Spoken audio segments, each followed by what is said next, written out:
నాకు పవన్ కళ్యాణ్ అంటే నాకు చాలా ఇష్టం, బాలకృష్ణ గారు అంటే నాకు చాలా ఇష్టం, అలాగే చంద్రబాబు గారు అంటే నాకు ఎంతో గౌరవం, అలాగే మోదీ గారి పార్టీలోనే నేను ఉన్నాను, బీజేపీలోనే ఉన్నాను నేను.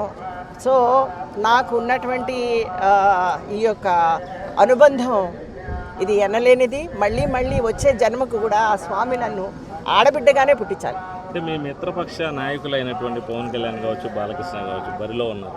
వాళ్ళ తరపునే ఉన్న మీరు ప్రచారం చేసే అవకాశాలు ఉంటాయి? వాళ్ళు పిలిస్తే తప్పకుండా వస్తాను నేను. అంటే వాళ్ళు ఇప్పుడు నేను పిలవని పేరెంటానికి రాలేను. సో నన్ను వేరే స్టేట్స్ కూడా పంపుతున్నారు. సో ఇక్కడికి నన్ను కనుక డెఫినెట్గా నన్ను స్టార్ ప్రచారకగా నన్ను ఇక్కడికి పిలిస్తే తప్పకుండా నేను ముగ్గురికి కూడా నేను రాజధానికి సంబంధించి కేంద్ర నాయకత్వం అంటే మీరే అధికారంలో ఉన్నారు, వాళ్ళ నుంచి ఒక స్పష్టత ఏమన్నా ఇప్పించే అవకాశం ఉంటుందా ఈసారి ఎన్నికల సమయం?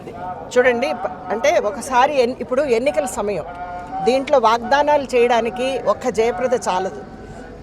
పూర్తి కోరిక ఏంటంటే మనకి ఆంధ్రప్రదేశ్లో ముఖ్యంగా కావాల్సింది ఒక రాజధాని. మన రాష్ట్రానికి రాజధాని లేదు, మన రాష్ట్రానికి స్టేటస్ లేదు. అది కావాలని నేను కోరుకుంటున్నాను. దానికోసం ప్రయత్నం చేద్దాం. ముందు మన ప్రజలు వాళ్ళు ధైర్యంగా మాకు ఇది కావాలి అని ముందుకొచ్చి ఏ ప్రభుత్వం అయితే మన ప్రాబ్లమ్స్ని సాల్వ్ చేయగలదో ఆ ప్రభుత్వాన్ని ఎన్నుకోమని మనస్ఫూర్తిగా కోరుకుంటున్నాను.